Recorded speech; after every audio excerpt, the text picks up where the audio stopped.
Bonjour à tous et merci de nous retrouver sur Monaco Info pour cette nouvelle édition. Sans plus attendre, les titres que nous développerons dans ce journal. Nous nous rendrons sous le chapiteau de Fontvieille après le Festival international du cirque de Monte-Carlo. C'est au tour des jeunes talents de demain d'entrer en scène. Nous avons assisté aux répétitions de cette 6e édition du festival New Generation.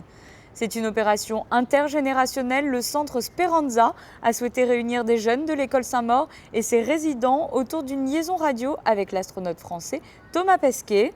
Nous nous sommes rendus à l'hôtel des ventes de Monte-Carlo qui propose une vente aux enchères ce samedi.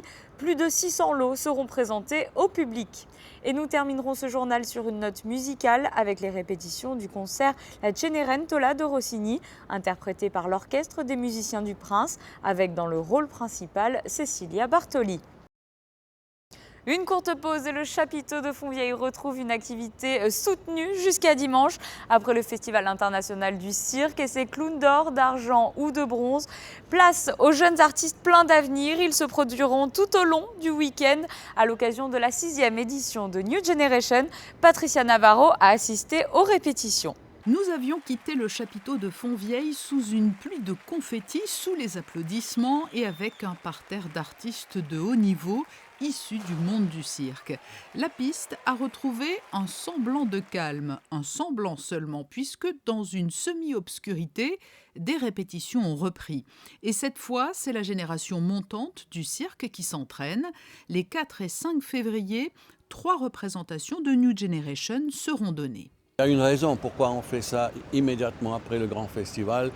Comme ça, le chapiteau est encore en situation de cirque professionnel. Nous avons la piste, nous avons notre équipe de régie, nous avons tout ce qu'il faut pour assurer un spectacle professionnel de cirque pour ces jeunes artistes. Et pour ce qui concerne l'affiche, il y a effectivement de jeunes artistes qui sont en train d'éclore. Et puis il y a de jeunes artistes qui sont issus de grandes familles qui pour certaines étaient déjà là sur le Festival du cirque. Là, c'est vraiment la transmission. Exactement. Même cette année, nous avons la situation que les parents d'une fille qui sera à New Generation ont eu pendant ce festival, il y a quelques jours, le clown d'or. Alors là, on voit quand même New Generation vraiment sortie de la vraie base du cirque. Et il y en a d'autres à New Generation qui sortent des écoles de cirque. Là aussi, c'est la jeunesse qui vient avec de nouvelles idées, avec de nouvelles chorégraphies. Trait d'union entre le Festival international du cirque et le Festival New Generation, le dresseur Erwin Frankello est de retour avec ses otaries. À 32 ans, il a certes dépassé l'âge d'être en compétition pour les juniors d'or, d'argent et de bronze, mais il sera comme un grand frère pour tous ces jeunes artistes. J'ai vu des entraînements, certains répétaient hier soir déjà, comme le jongleur. Il jonglait en pleine nuit et c'était ici, sous le chapiteau, donc je suis venu le voir. C'est vraiment épatant. Il fait de jolies choses et vous pouvez d'ores et déjà imaginer qu'il sera l'un des meilleurs dans le futur. Et ce festival est très important pour eux. Gagner ici, un prix signifie tellement pour eux. Tout le travail qu'ils ont fait jusque-là sera honoré et ils vont être incités ainsi à travailler encore plus pour devenir parmi les meilleurs artistes de cirque. Ce ne sont pas seulement les artistes qui se produiront qui font partie de cette jeune génération du cirque. Les 3 messieurs loyaux ont respectivement 26 et 13 ans. Tonito, le plus âgé, vient d'une grande famille du cirque. Baptiste, lui, on s'en souvient, était là dès la première édition alors qu'il n'avait que 7 ans. Et Thomas est le nouveau venu dans ce trio. Je continue, j'espère, encore longtemps. Bon, on verra après. Et là, cette année, je suis à côté de Tonito et Thomas, qu'on se connaît un peu maintenant. Et voilà, c'est que du bonheur. Thomas, le nouveau venu dans l'équipe. Alors, toi aussi, hein, c'est un joli geste de la princesse Stéphanie qui est venue te surprendre en plein été. Raconte-nous un petit peu comment a débuté pour toi l'aventure New Generation. J'ai rencontré la princesse Stéphanie, qui était pour moi une personne inaccessible. Et cet été, j'ai eu la surprise de recevoir une lettre pour m'inviter au 6e New Generation de février. Pour moi, c'est un grand honneur d'être ici, d'être dans un plus beau festival. Et tout ça, c'est que du bonheur à être à Monaco avec la météo. Très bonne. Et aussi pour tous les publics, dans la première partie, on va être 3 clowns blancs. Ça existait encore jamais que 3 clowns blancs ils présentaient un spectacle et ils faisaient des numéros ensemble. Et dans la deuxième partie, moi je me vais changer et je vais faire les mêmes rôles, les mêmes personnages que l'année passée, les clowns l'Auguste. Et Thomas, il va faire une grande surprise dans la deuxième partie pour tout le public de Monaco. Le ton est donné, il faudra patienter jusqu'à samedi donc pour découvrir cette surprise qui ne sera sans nul doute pas la seule.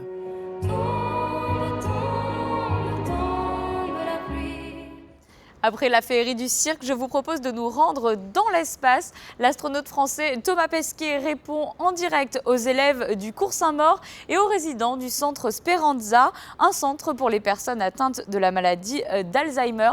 Le reportage est signé Fabien Bonilla. Bonjour, je suis Pauline. Comment faites-vous si quelqu'un tombe malade ou s'il doit être opéré?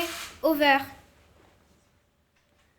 Bonjour Pauline, si quelqu'un est malade, on a des formations médicales, on sait faire les points de suture, arracher des dents, des choses comme ça. S'il doit être opéré, on n'a pas d'autre choix que redescendre au sol. Over. Il est 9h40 précisément. C'est une incroyable conversation qui est en train d'avoir lieu. Tous les élèves d'une classe de CM2 du cours Saint-Maur s'entretiennent avec un astronaute français actuellement dans l'espace. Les questions sont claires et précises, les réponses de Thomas Pesquet concises. Il faut répondre à un maximum de questions en 10 minutes chrono. Un souvenir inoubliable pour ces enfants. Bonjour, nous sommes Amélia et Charlotte. Quel est votre plus beau souvenir depuis votre départ? Et votre plus mauvais? Over. Bonjour Amélia et Charlotte, écoute, beaucoup de beaux souvenirs depuis le départ. L'arrivée dans la station, c'était formidable. La sortie en scaphandre, c'était aussi formidable. De voir la Terre tous les jours, c'est très très beau. Mon plus mauvais souvenir, c'est quand les toilettes étaient cassées et qu'il a fallu les réparer. Over. Qu'est-ce que toi, tu vas garder, à ton avis, comme souvenir de ce qui s'est passé aujourd'hui? Que c'est quelque chose d'exceptionnel et qu'on ne se rend pas compte que c'est possible et que ça peut arriver. Vous vous rendez compte de la chance que vous avez eue? Oui, parce qu'il y a très très peu d'écoles dans le monde qui vont parler à quelqu'un qui est dans l'espace, dans la station spatiale internationale. Donc oui, on a vraiment beaucoup de chance. Qu'est-ce que vous allez retenir comme souvenir de ce qui vient de se passer à ton avis? Qu'est-ce qui t'a marqué aujourd'hui? Moi, ce qui m'a marqué, c'est surtout qu'on a parlé, mais on a tous posé une question et il n'y avait pas quelqu'un qui n'a pas posé de question ou qui n'a pas eu sa chance de pouvoir lui parler. Cet entretien est une initiative du centre Speranza à Monaco, un centre de jour destiné entre autres aux personnes souffrant de la maladie d'Alzheimer. Initiative en collaboration avec l'école Saint-Maur dans le cadre d'un projet intergénérationnel. Ce projet qui est proposé par l'équipe, cette année en l'occurrence, il fallait que ce soit un projet un peu ambitieux, est proposé par un membre de l'équipe de l'accueil de jour, en l'occurrence Sébastien Jacques, qui est aide-soignant à l'accueil de jour, et Daniel Piretto, qui est professeur des écoles au cours Saint-Maur. Donc cette année, ils ont voulu travailler sur un projet en lien avec l'actualité. Thomas Pesquet, étant sous les feux de la rampe, enfin, si on peut s'exprimer ainsi, le sujet était tout trouvé. C'est une grande première à Monaco de pouvoir contacter comme ça un astronaute à bord d'ISS. Et on a, pendant toute la création de ce projet, qui s'étale sur quasiment 6 mois, avec des ateliers en amont avec les enfants et tout, on a nagé dans l'inconnu parce qu'on est allé de découverte en découverte. On a appris beaucoup grâce à nos partenaires de l'ARM, l'Association des radioamateurs monégasques, qui nous a grandement aidés parce que sinon on aurait eu beaucoup de problèmes pour la partie technique. Voilà. Et on est très heureux parce que la liaison s'est très bien passée, on a très bien entendu Thomas Pesquet. Pour arriver à réaliser cette liaison, c'est assez complexe. Il a fallu la complicité de plusieurs radioamateurs à travers le monde, de l'Argentine en passant par Paris. Pour débuter la conversation, Thomas Pesquet a dû passer au-dessus de Buenos Aires à 9h38 précisément. Il faut savoir que la Station spatiale internationale est à plus de 400 km d'altitude et se déplace à une vitesse de 28 000 km/h. Bonjour, je suis Alice. Quelle est l'activité que vous préférez faire à bord de l'ISS Over? Bonjour Alice, moi j'aime tout faire. Ici il y a beaucoup de choses intéressantes, mais une des choses les plus intéressantes, c'est simplement de regarder la Terre et de prendre des belles photos le soir ou le week-end. Over. Thomas Pesquet est seulement le 10e Français à voler dans l'espace et le second à effectuer un séjour long. Il s'est amarré à la Station spatiale internationale, coïncidence le 19 novembre. Il retrouvera le plancher des vaches mi-mai, soit une durée totale de 6 mois. Pendant son séjour, il doit réaliser une centaine d'expériences scientifiques. Son temps est donc précieux. Il ne pourra s'entretenir qu'avec 15 classes durant ces 6 mois, dont, et c'est une première, des élèves de Monaco. Over. L'hôtel des ventes de Monte-Carlo vide ses entrepôts. Un rendez-vous à ne pas manquer pour réaliser de bonnes affaires ce samedi. Frédéric Elion est allé en amont dénicher pour vous les pièces incontournables. Regardez. C'est l'occasion de faire de bonnes affaires, de dénicher la perle rare pour les collectionneurs ou pourquoi pas le lot qui embellira son chez-soi.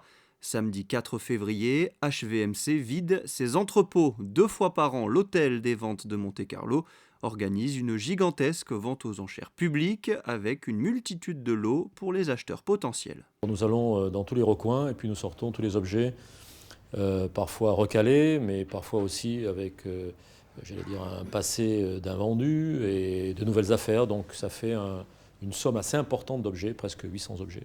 Énormément de mobilier, beaucoup d'objets, c'est très varié. Ça part du XVIe siècle jusqu'au XXe siècle. Donc c'est un mélange un peu éclectique, sculpture, argenterie, faïence, tableau, toute la gamme. Comme souvent, les amateurs d'art auront un œil sur cette vente aux enchères avec certaines œuvres assez rares. C'est un tableau formidable de l'école espagnole et qui a surtout une provenance extraordinaire. En fait, il vient du Jas de Buffon. Alors, Jas de Buffon, pour ceux qui ne connaissent pas, c'est la demeure de Cézanne. Donc, le docteur Corsi, qui avait racheté la demeure de Cézanne, l'a plus ou moins remeublée avec des choses anciennes et aussi avec des choses existantes.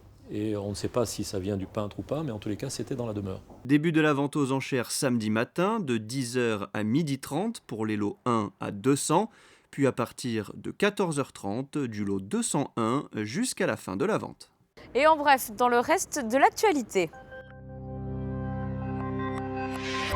Non, je ne regrette rien, l'hymne à l'amour ou encore la vie en rose, la soirée de gala de la Monaco Méditerranée Foundation était bel et bien consacrée à Edith Piaf, un événement en présence de nombreuses personnalités monégasques, dont le ministre d'État et le président du Conseil national que vous pouvez apercevoir sur ces images.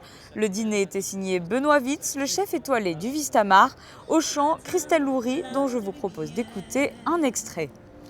Il était mince, il était beau, il sentait bon le sable chaud. Mon légionnaire, il y avait du soleil sur son front qui mettait dans ses cheveux blonds de la lumière.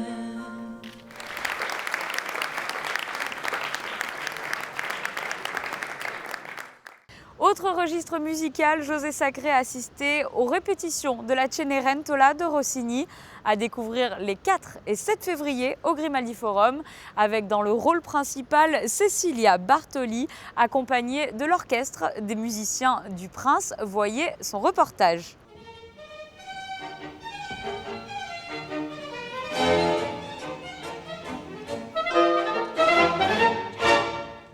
Les musiciens du Prince est un ensemble baroque réunissant quelques-uns parmi les meilleurs musiciens internationaux jouant sur instruments anciens.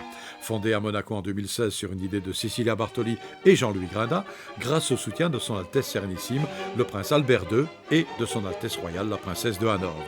Après le concert inaugural du 8 juillet 2016 dans la cour d'honneur du Palais Princier, devant la famille princière, les musiciens du Prince, avec Cecilia Bartoli, se sont produits à travers toute l'Europe dans les plus célèbres salles de concert. Partout, ce fut un triomphe. Les musiciens du Prince, cette fois, sont de retour à Monaco, avec bien sûr Cecilia Bartoli, pour interpréter la Cenerentola, l'opéra de Rossini, au Grimaldi Forum, les 4 et 7 février.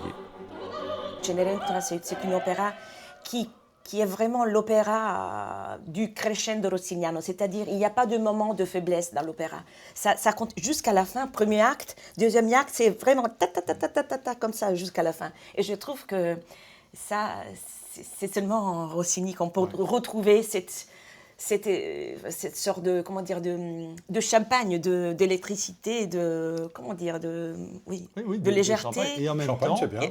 et en même temps, avec, toujours dans le Cenerentola, avec une petite partie de, non pas une larme, mais quelque chose un peu de mélancolie, de nostalgie, pas de tristesse, mais quelque chose de saudade, diraient les Brésiliens.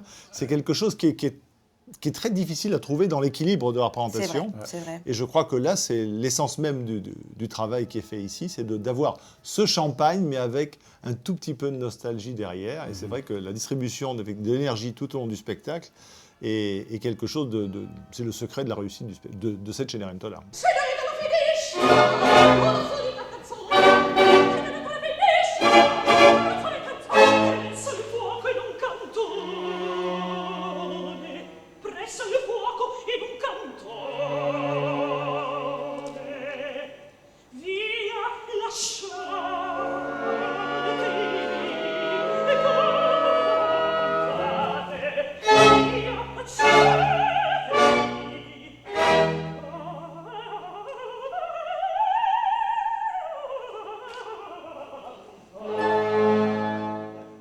Après le Grimaldi Forum, Cecilia Bartoli et les musiciens du Prince vont se lancer avec la Cenerentola de Rossini dans une deuxième tournée européenne avant de participer aux 2 festivals de Salzbourg avec Ariodante et la Donna del Lago.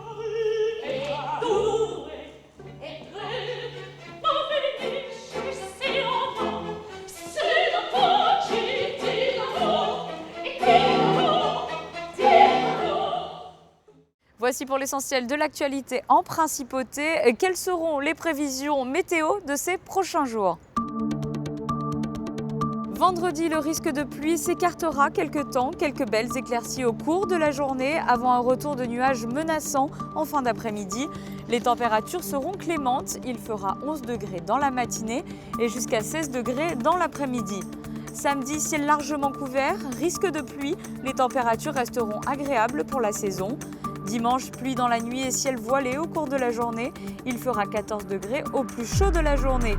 Lundi, nous débuterons la semaine avec un ciel encore changeant, sans toutefois de risque de pluie. Mardi, large percée du soleil. Les températures oscilleront entre 9 et 15 degrés. Et finalement, mercredi, un ciel toujours incertain, alternant entre nuages et éclaircies. C'est la fin de ce journal. Merci de nous avoir suivis. Retrouvez dans un instant un magazine consacré aux coulisses de la préparation des célébrations de la Sainte Dévote. Et sachez que vous pouvez retrouver dès à présent le diocèse de Monaco sur les réseaux sociaux. Il vous suffit de taper diocèse Monaco dans la barre de Facebook ou Twitter. Je vous dis quant à moi à très bientôt sur Monaco Info.